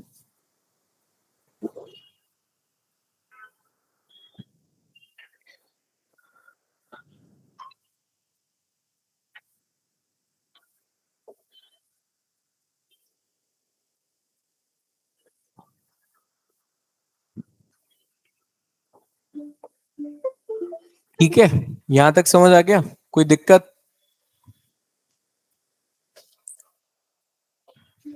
तो क्लास फॉर्मेशन कहां से स्टार्ट हुआ? सरप्लस से। ये कहानी हमको पता है। तो few man controlling force of production. तो कौन? एक बन गए हैव्स और दूसरे बन गए unequal relations in the society, have and have nots. Class formation हो गया एंशिएंट में ये, और फ्यूडल में ये।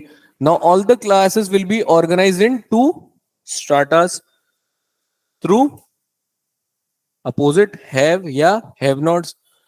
There are two process. Marx says एक होता है बॉर्जुआइजेशन, एक होता है प्रोलेटराइजेशन। प्रोलेटराइजेशन बेसिकली कुछ नहीं है। प्रोलेटराइजेशन में आप एक गरीब तबके का हिस्सा बनते जा रहे हैं, और बॉर्जुआइजेशन में आप एक अमीर तबके का हिस्सा बनते जा रहे हैं।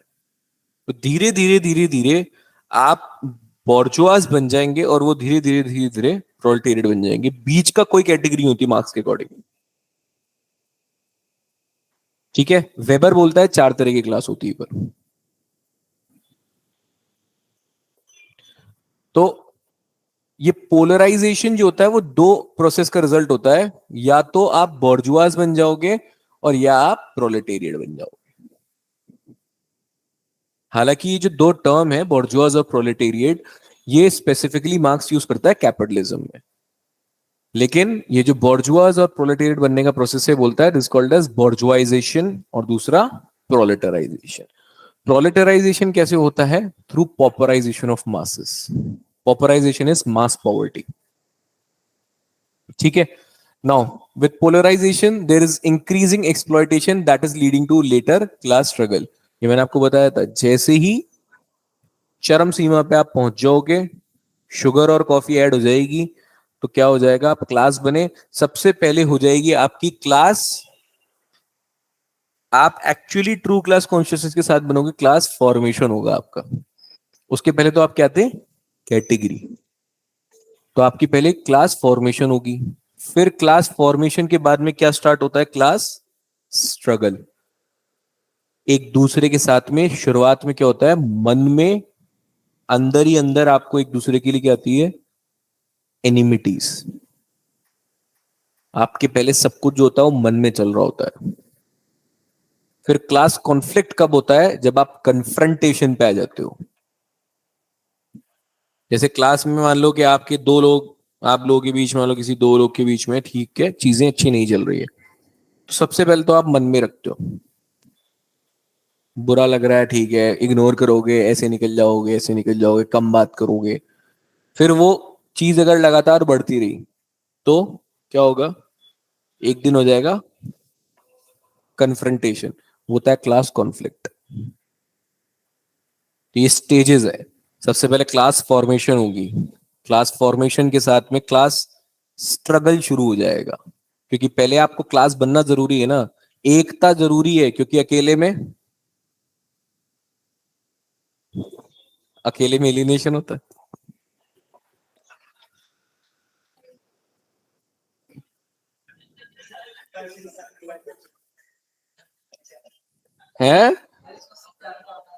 इसको सब पता है, बोला चेहरा इतिहास गहरा। Just kidding. तो आपका सबसे पहले क्लास बनना जरूरी है, कैटेगरी से क्लास बनो, क्लास से फिर आपको पता लगेगा कि अच्छा एक्सप्लॉइटेशन हो रहा है, अब देखो एक्सप्लॉइटेशन कैसे कर रहा है, आप स्ट्रगल में आओगे, अंदर ही अंदर स्ट्रगल में आओगे आप ऑर्गेनाइज करोगे खुद को और लोगों को भड़काओगे। इंडियन नेशनल मूवमेंट में क्या हुआ था, ऐसे ही शुरू हुआ था। पता लगा आरसी दत्त और दादा भाई नारोजी को, ये तो इकोनॉमिक ड्रेन हो रहा है, और भड़काया, जर्नल्स लिखी, अमृत बाजार पत्रिका छपी, है ना, इंडियन ओपिनियन छपा, अलग अलग न्यूज़पेपर छपे, मासेस को गैदर किया गया, स्वदेशी हुआ, नॉन कोऑपरेशन हुआ, सीडीएम हुआ, लास्ट में हुआ क्यूआईएम हो गया। अब इन सब मूवमेंट्स के पहले जो हो रहा था वो क्लास स्ट्रगल था, जैसे ही मूवमेंट पे आ गए वो हो गया क्लास कॉन्फ्लिक्ट, कन्फ्रंट कर दिया सीधा। हाँ भाई, अब आ जाओ क्लास इन इटसेल्फ और क्लास फॉर इटसेल्फ, ये पढ़ो फटाफट। ये मैंने आपको समझा दिया है पूरा, क्लास फॉर इटसेल्फ और क्लास इन इटसेल्फ, सीधा शॉर्ट नोट आ जाएगा, 10 मार्कर। कहाँ पे replacement of old sets of contradiction by new sets of contradictions. पहले कॉन्ट्रडिक्शन था टूल किसके पास है, फिर कॉन्ट्रडिक्शंस हुआ लैंड किसके पास है, फिर कॉन्ट्रडिक्शंस हुआ कैपिटल किसके पास है। कॉन्ट्रडिक्शन तो है ही है, पर सेट बदल गया, क्राइटेरिया बदल गया, नजरिया बदल गया, चोर ने अपना सिर्फ चेहरा और नकाब बदल दिया, चोरी तो वो कर ही रहा है।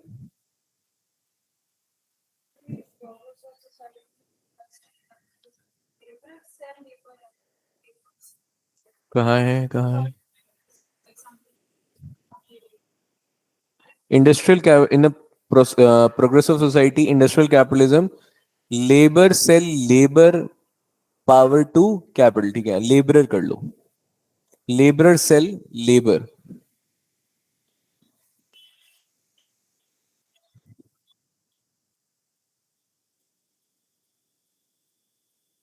Labourer sell labour power, labour power मतलब स्किल पावर टू कैपिटल, वही ऑब्जेक्टिफिकेशन वाला क्राइटेरिया।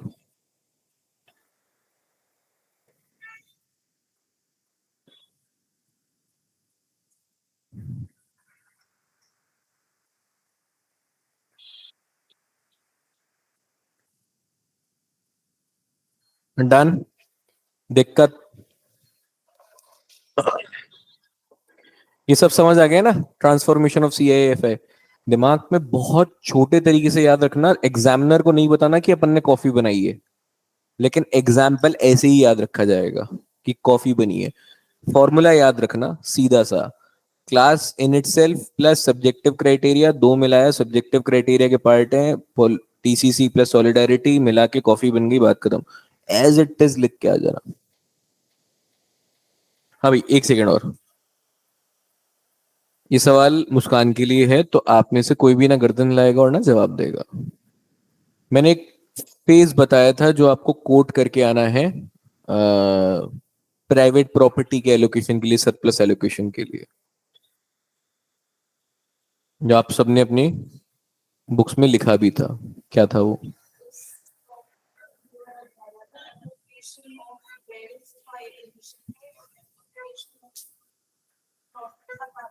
देख के बता दो।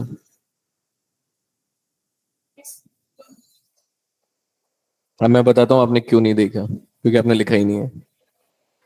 डिस्प्रपोर्शनेट एलोकेशन ऑफ, क्या था?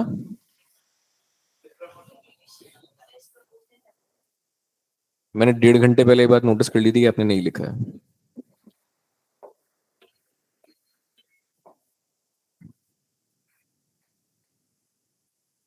मुझे बहुत ज्यादा बोलने की जरूरत नहीं पड़ेगी। क्लास में किसका पेन चल रहा है और नहीं चल रहा है, और किसने किस टाइम पे क्या लिखा है, ये नहीं लिखा है, ये भी एक बार स्कैनिंग से चला गया। तो मैं इस चीज का वेट कर रहा था कि आपकी 1 घंटे बाद में मेमोरी लैप्स कर जाएगी। मैं 5 मिनट बाद पूछता तो आप बता देते, लेकिन आपकी 1 घंटे बाद में मेमोरी लैप्स करी और आपको 4 वर्ड याद नहीं रहे, जिसको मैंने बोला कि बहुत इंपॉर्टेंट है, इसको लिख लो। मैंने 3 बार बोला लिखना चाहो तो लिख लो। ठीक है ना? तो try to play smart but don't try to play. चलो भाई, समरी। सबसे पहले समरी पे आ जाते हैं हम, या पहले कैरेक्टरिस्टिक देख लो, हालांकि आपको पता है ये सब। सबसे पहले क्या होगा? डेवलपमेंट ऑफ प्रोलेटेरिएट, है ना? मतलब प्रोलेटराइजेशन जो हमने बात करी, तो एक कॉन्शियसनेस जनरेट होगी।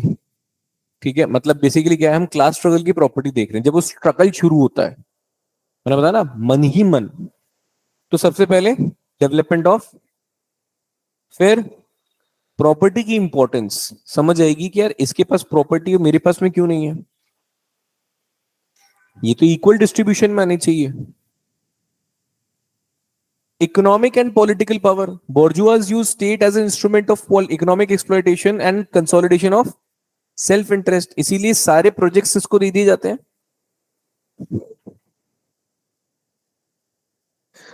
Polarization of classes, haves and have nots, क्योंकि अब वो डिफरेंस दिखने लग जाएगा। अरे भाई, कुछ नहीं है, जैनिज्म बुद्धिज्म पे वापस चले जाओ, इसमें सब में जैनिज्म बुद्धिज्म देख लो।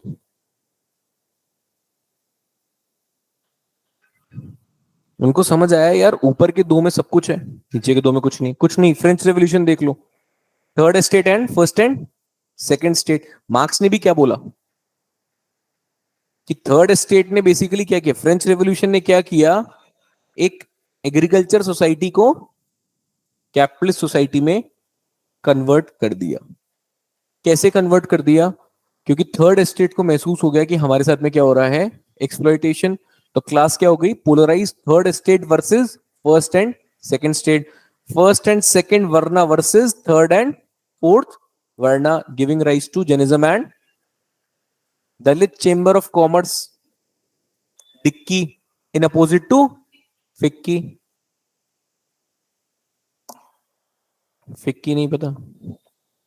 करो, गूगल करो, FICCI। पसाए है वो फूड वाला। फिक्की और डिक्की, FICCI, फिक्की। क्या है फुल फॉर्म? इसमें टॉप इंडस्ट्रियलिस्ट थे, लेकिन एक बना डिक्की, DICCI करो, दलित्स का। Class of have and have knots. Now there is a theory of surplus. Theory of surplus क्या बोलता है भाई? फोर्सिंग वर्कर टू हाँ, yes, extra hours of work, ताकि आप क्या करो, प्रॉफिट। आप 1 घंटा और काम कर दो यार, 4 प्रोडक्ट्स और कंप्लीट हो जाएंगे। अब वो 4 प्रोडक्ट तो बेचोगे आप, प्रॉफिट किसका? आपका। मेरा थोड़ी है प्रॉफिट। नेक्स्ट, पॉपराइजेशन। पॉपराइजेशन मतलब मास पॉवर्टी, क्लास स्ट्रगल में ये सब कुछ कैरेक्टरिस्टिक्स हैं कि क्लास स्ट्रगल होगा तो ये भड़ास बाहर कब आएगी? जब चीजें बिल्कुल यहां पहुंच जाएगी। ये पॉपराइजेशन जो होगा, इस पॉपराइजेशन से, एक्सप्लॉइटेशन से परेशान होके class struggle basically class conflict में बदल जाएगा, सीधा रेवोल्यूशन में बदल जाएगा। ठीक है। Next, alienation. Next, solidarity and antagonism. अपने आप में unity, solidarity and antagonism, coffee और। Next, revolution, when there is a economic crisis. Economic crisis कुछ नहीं है बेसिकली, ये क्या है? एक्सप्लॉइटेशन का पीक पे पहुंच जाना। जब नीचे वालों के पास कुछ नहीं है, ऊपर वालों के पास सब कुछ है। फ्रांस में इकोनॉमिक क्राइसिस हुआ था, तब जाके रेवोल्यूशन आया था। Now these are the steps involve in basically class struggle. पहला, रेट ऑफ सरप्लस क्या होता है? Surplus divided by constant plus variable capital. Variable capital मतलब, अरे आपकी रेट ऑफ सरप्लस मतलब बेसिकली प्रॉफिट।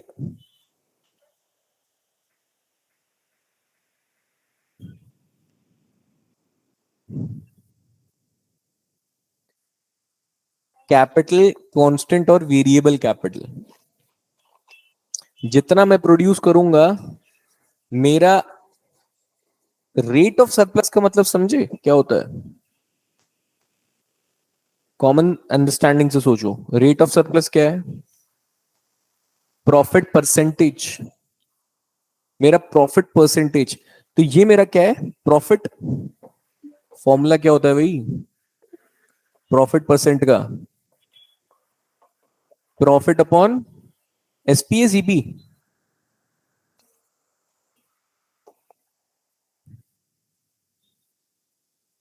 ये मेरा इन्वेस्टमेंट है, ये मेरा एक्चुअल प्रॉफिट है।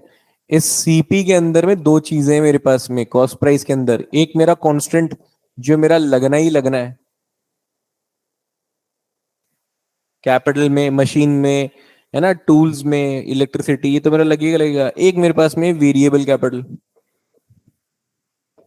जितना वर्कर्स मैं लगाऊंगा उतना मुझे वेजेस देनी पड़ेगी।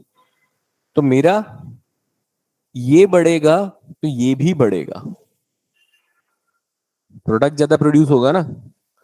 लेकिन अगर मेरा कांस्टेंट कैपिटल अगर बढ़ गया, तो हो सकता है मेरा प्रॉफिट डिक्रीज भी हो जाए। नहीं, जो मेरे को कॉन्स्टेंटली खर्चा करना है, मान लो मेरा लैंड का रेंट बढ़ गया, है ना, या मेरी मशीन की कॉस्टिंग बढ़ गई, तो मुझे ये जो खर्चा अगर करना है ये बढ़ गया, तो इससे मेरा प्रोडक्ट थोड़ी इनहेंस हो जाएगा, प्रोड्यूस थोड़ी इनहेंस हो जाएगा, तो प्रॉफिट। तो मेरे को क्या करना पड़ेगा, मेरा प्रॉफिट एनहांस करने के लिए मुझे मेरी वेरिएबल कैपिटल, ताकि मेरा प्रॉफिट भी उसी रेशियो में।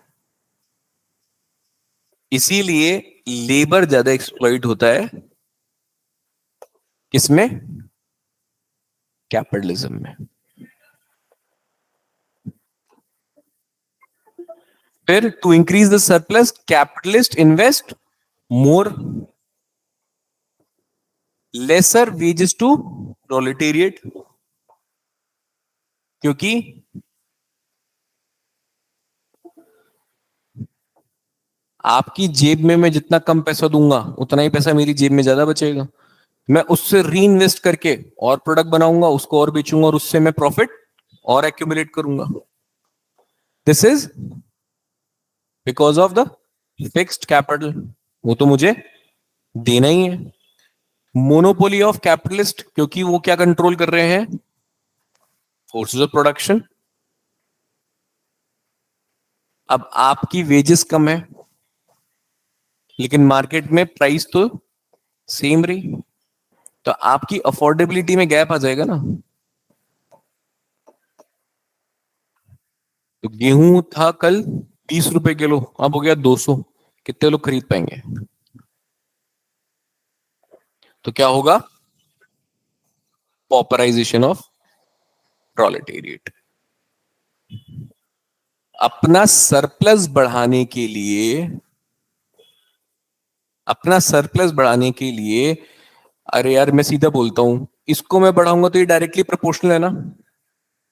मैं अगर इसको कम कर दूंगा तो ये बढ़ेगा ना, क्योंकि इन्वर्सली प्रोपोर्शनल है। कैपिटल इन्वेस्टमेंट अगर मैं कम कर दूंगा तो ये इन्वर्सली, और अगर ये डिनोमिनेटर बढ़ गया तो इन्वर्स रिलेशन है ना। अरे यार 10/100, 1000/100, क्या रिजल्ट है? हैं?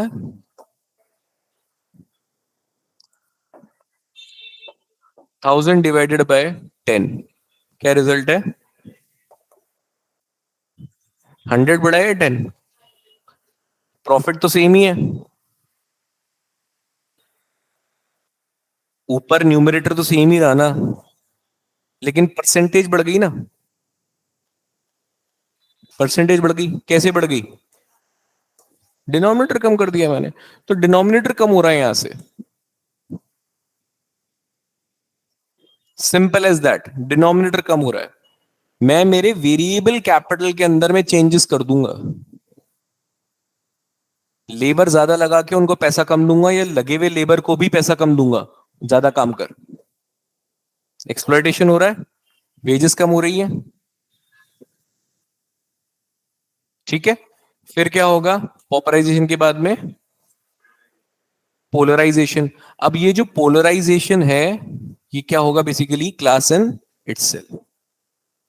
ये पोलराइज होना शुरू होंगे। यहां पे बोलता है कि ये बोर्जुआज, प्रोलेटेरिएट और ये मिडिल क्लास है। ये पोलराइज होना शुरू होंगे, या तो ये बोर्जुआज हो जाएंगे या प्रोलेटेरिएट हो जाएंगे। इनको समझ आ जाएगा कि मिडिल क्लास भी क्या हो रहा है? Exploit. With true class consciousness, coffee और किस चीज का combination? Homogenization, class for itself. ठीक है, this will ultimately lead to revolution. Revolution का मतलब क्या होता है? Social change, that is change in mode of production.